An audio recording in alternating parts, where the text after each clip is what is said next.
Magandang umaga sa inyong lahat. Ngayon, ibabahagi namin sa inyo kung ano nga ba ang nobela ng Florante at Laura. Mag-uumpisa tayo sa may akda at kung sinong may akda nito. Stephanie. Ang may akda ng Florante at Laura ay si Francisco Balagtas y de la Cruz, commonly known as Francisco Balagtas. He is the Filipino poet literature of Tagalog language during the Spanish rule of Philippines. He was born on April 2, 1788. He died on February 20, 1862. He died at the age of 73 because of pneumonia. His parents is Juan Balagtas and Juana de la Cruz. The famous epic Florante at Laura is regarded as his defining work. Francisco Balagtas was born in Barrio Panginay, Bulacan. He later worked as a houseboy in Tondo, Manila.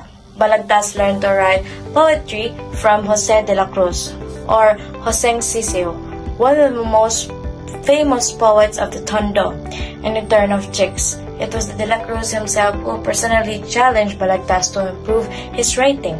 Balagtas swore he would overcome Joseng Sisio, as he would not ask for anything in return as a poet.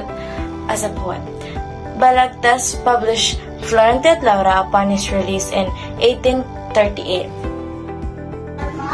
Salamat sa pagkukwento tungkol sa may akda, Stephanie. Ngayon, tuloy tayo sa mga tauhan sa kwentong Florante at Laura.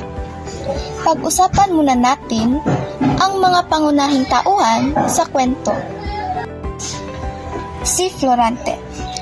Si Florante ay pangunahing bida ng Florante at Laura. At halos lahat ng mga bahagi ng salaysay ay umiikot sa kanya. Anak siya ni Duke Bricio at Prinsesa Floresca. Minahal niya ang kanyang kasintahan na si Laura o si Prinsesang Laura. Laura. Si Laura ang minamahal ng lubos ni Florante. Siya ang anak ni Haring Lincio, ang hari ng Albania, at siya ang prinsesa ng kaharian ito. Pumunta naman tayo sa ikalawang pangunahing bida sa kwento. Aladdin.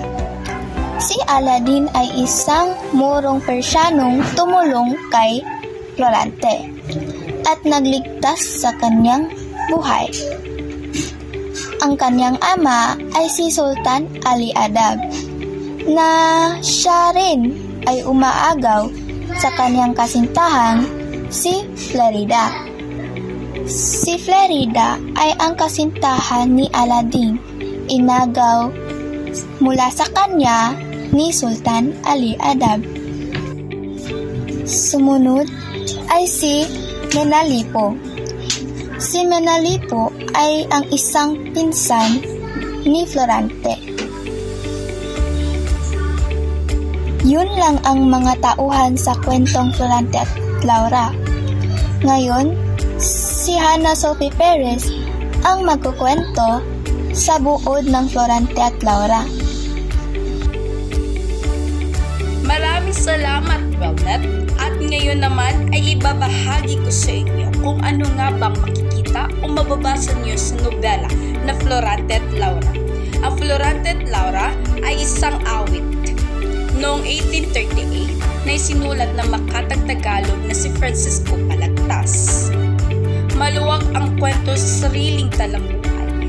Isinulat ni Balagtas ang epiko noong siya ay nakakulong sa Maynila noong 1835 to 1838. Ang kwento ay nakatuon sa kanyang dating kasintahan na si Maria Asuncion Rivera na binasagan niyang Ma o Celia o para kay Celia.